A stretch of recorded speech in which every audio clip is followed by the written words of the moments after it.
Tatlong linggo ng pagkabuhay, buhay na buhay din ang pagparada ng mga naglalakihang imahe ng mga santo at ni Hesukristo. Nung nag-aaral pa kami ng katekismo, sabi ng teacher namin, kung gusto mo makita langit, tignan mo yung kisame ng simbahan.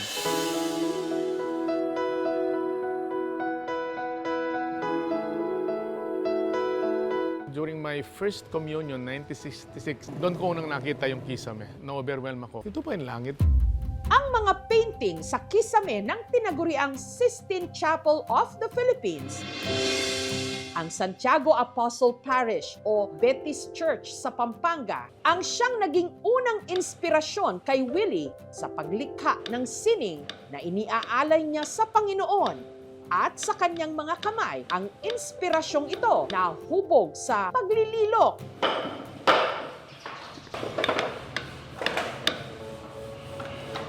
Hindi na rin siguro katakataka dahil lumaki siya sa Guagua, Pampanga, bayan na kilala sa mga mandudukit o wood carvers. Pursado kang mag-aral ng ukit since it's our livelihood yun. It's in our DNA.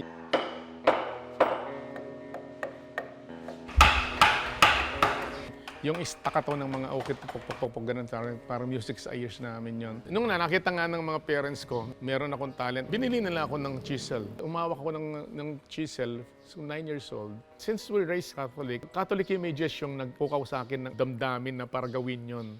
Mula noon, naging panata na rin ni Willie na maglilok ng mga imahen. And first year high school, sculptor na ako through the mentorship of my lolo, Apong Juan Castro. Sculptor din siya. Ang ilan sa mga ecclesiastical art na likha niya naka-display ngayon sa itinatayo niyang museum. Isa sa pinaka-personal sa kanyang mga likha, ang imaheng ito ni Hesukristo. Parang portrait siya ng father ko. Meron kaming konting problema ng father. Merong crown of thorns siya. Nung magkaayos na kami, inalis ko yung crown of thorns niya. Parang yung yun ang sign na okay na kami.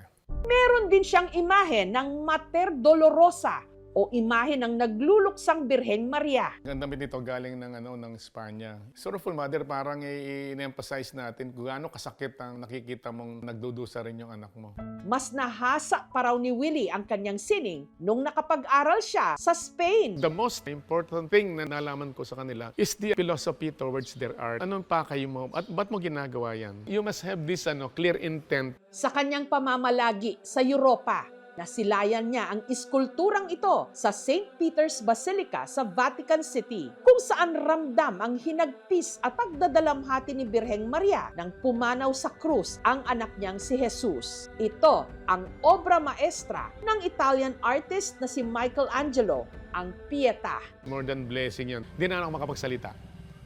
Wala na. Kasi na-overwhelmed na ako. Hanggang nitong nakaraang taon, kinomisyon si Willie ng isang pamilya mula sa bayan ng Bacolor na gumawa ng isang wood sculpture na hango sa pamosong Pietà. Ang project na to, right after Holy Week last year, binigay na sa akin. Ganong katagal. Masyadong intricate yung mga details. Life-size ito, singlaki ng totoong tao. Pero ang agaw pansin sa obrang ito ni Willie, ang suot ng Birheng Maria, Filipiniana. Kaya tinawag niya ang obrang ito na Filipiniana Pietà. Ito yung boseto ng Pietà. Ito makikita mo, meron ng 3-dimensional yan. Enlarge ng machine.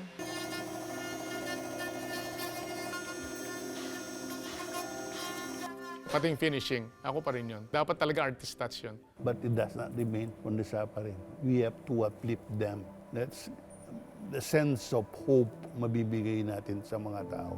Yung La Pietà, yun ang simbolismo niya. We feel so really honored and blessed, and it will become a treasure of the parish. Mahigit 2 siglo naman nang nakararaan nang itinayo ang antigong bahay na bato na ito sa San Miguel, Bulacan. Minsan na raw nagpalipas ng gabi rito ang batang general na si General Gregorio del Pilar o Goyo, bago siya sumabak sa isang laban sa Isabela. Wala pa atang kama, baka banig pa yun noong araw eh. Habang sa kanilang kusina, sa unang palapag, may parang nakaupong mga bisita na nakasuot ng makukulay na damit. Pero hindi sila mga totoong tao. kundi life-size na imahen ni Hesukristo at ang kanyang 12 apostoles. Paglalarawan ito ng tagpo sa Last Supper o huling hapunan bago dinakip at ipako sa krus si Hesukristo. Kaya tinawag itong La Ultima Cena o Last Supper of Jesus Christ. Ang La Ultima Cena na singtanda na raw ng ancestral house, pinagawa pa ni na Doña Eladia Santiago at Don Pelagio sa Espanya. Dinala sa Pilipinas, dito inassemble isa sa mga talyeres sa Quiapo, Maynila. Tapos inuwi ng San Miguel. Ang imahen ay ipinapalagay ng mga nasa 200 taong mahigit na. Ang nagsisilbi ngayong tagapangalaga o caretaker ng mga imahen, ang 78 anyos na ngayong si Nanay Iday. Sinasama ko rito pag mahal na araw. Nakikipag-prosesyon kami. Mula nung pagkabata ko na ano ako na siya talaga siya ay si Jesus na parang yung whiskey na hindi mo siya nakikita ang totoo. Pag tinitigan ka niya, parang na ano kayo, naaakit ka. Kasi yung mata niyan, tingnan mo. Parang nakatingin siya na nakatingin. Parang nangungusap siya.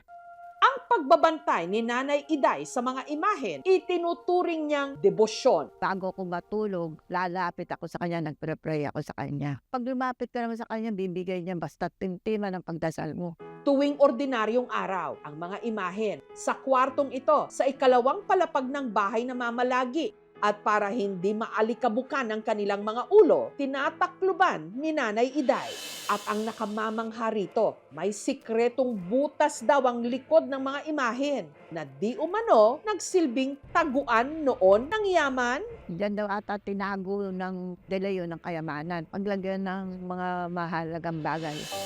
Bago magsimula ang Semana Santa, tradisyon na nilang ilabas ang La Ultima Cena para sa tauna nilang tradisyon na kung tawagin, bihisan. Yung mga pare, nagpupuntahan dito.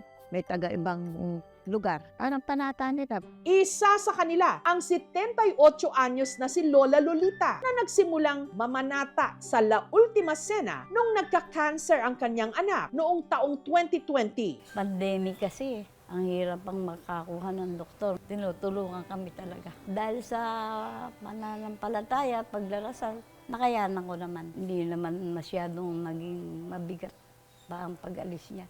Ang paglipat at pagbihis sa mga imahen, maingat nilang ginagawa. Pag bukal naman sa loob mo, nabubuhatin sila, magpapabuhat. Pag plastic ka, hindi magpapabuhat na mag-isa yan. Mahihirapan ka. Hindi pwedeng huhubarin mong ganun lahat. Hindi, kailangan nakakover.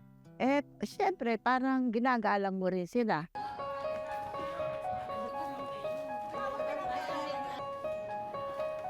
Pagkatapos ay isa-isa nila itong isinakay sa karo.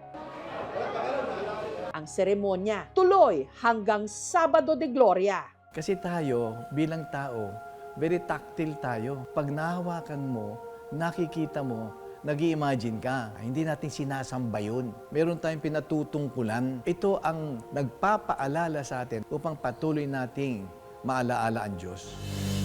Kahit pa tinawag silang mga santo, nung nabubuhay sila, hindi sila mga perpekto. Pero sa kabila ng kanilang mga pagkukulang, pinilit nilang lumaki at lumalim ang kanilang pananampalataya.